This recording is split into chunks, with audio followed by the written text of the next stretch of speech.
Welcome back to our book highlights. We are actually finished with My Rival the King, but if you've read it, you will notice that there is an epilogue, and I just wanted to do a short little highlight that explains why praise is actually the best epilogue. David, if you'll read along with scripture a little bit, you may have noticed that the epilogue is mostly excerpts from Psalm 18.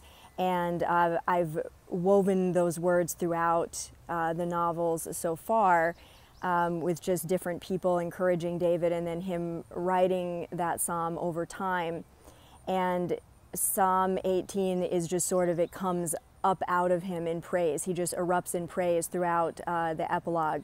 Now the epilogue is set 7 years in the future, when he's actually been crowned king over all Israel and brought the ark back to Jerusalem and everything.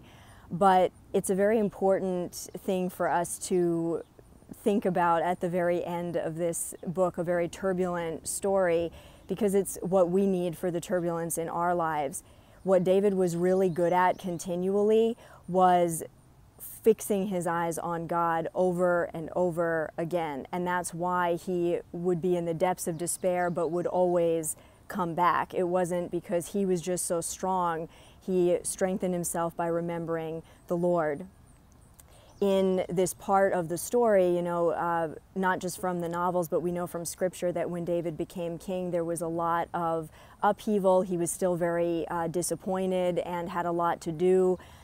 There were still people that hated him and misunderstood him, a lot of relational chaos, and yet he remembers God in everything. And that's why I wanted to finish the story with David just worshiping God. When he remembers what God has done for him, who God is, and that everything hinges on the Lord, then he remembers he doesn't need to be afraid, he doesn't need to be stressed, and it's not just something he is telling himself over and over, I don't have to be afraid, I don't have to be afraid.